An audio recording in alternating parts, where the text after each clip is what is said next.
जी बिल्कुल, चेयरमैन तहरीक इंसाफ इमरान खान की गिरफ्तारी के बाद अब तमाम नज़रें इस्लामाबाद हाई कोर्ट पर है। 2 दिन की छुट्टी आ गई थी।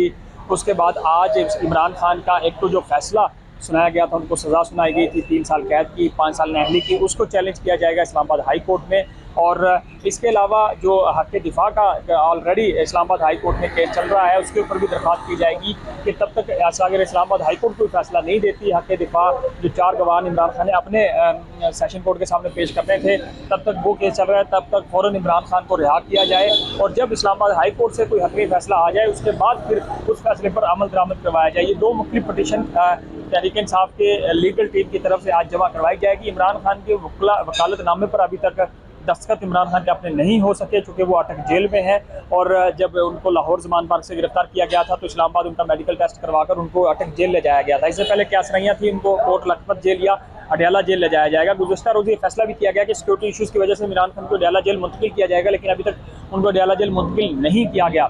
अटक जेल में उनको तमाम जो जेल की फैसिलिटीज़ हैं वो उनको मैसर की गई हैं। चूँकि अटक जेल में क्लास ए और क्लास बी नहीं है, क्लास सी की फैसिलिटीज़ इमरान खान को दी गई हैं, जिसमें एक कमरा है और उस पर चटाई पे एक मैट्रेस लगाया गया है, एक पंखा है और उनको एक अखबार दिया जाएगा, एक उनकी नज़र वाली ऐनक उनको दे दी गई है।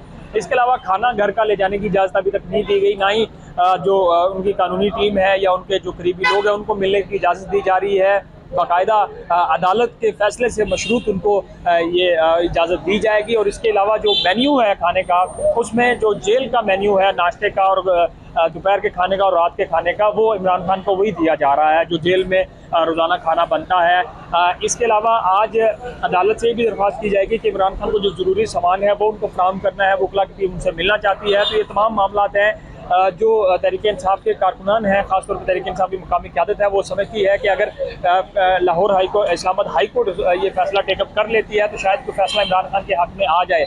अगर इस्लामाबाद हाई कोर्ट से कोई फैसला इमरान खान का हक़ में नहीं आता या ये फैसला जो उनको सज़ा सुनाई गई है वो कलअदम करार नहीं पाता, तो ये मामला सुप्रीम कोर्ट में जाएगा, जहाँ पे एक उम्मीद की किरण दिखाई दे रही है तहरीक इंसाफ की क़यादत को, उनकी लीडरशिप को, कि इमरान खान शायद उनकी सज़ा का कलअदम हो जाए। लेकिन जो नहली का केस है वो इलेक्शन कमीशन से हुई है, तो लिहाजा वो एक अलग से केस चलेगा। तो क्या इमरान खान इन इंतखाबात में जो अभी तक होते हुए दिखाई नहीं दे रहे हिस्सा ले पाएंगे या नहीं ले पाएंगे, ये सब कुछ अभी देखना बाकी है।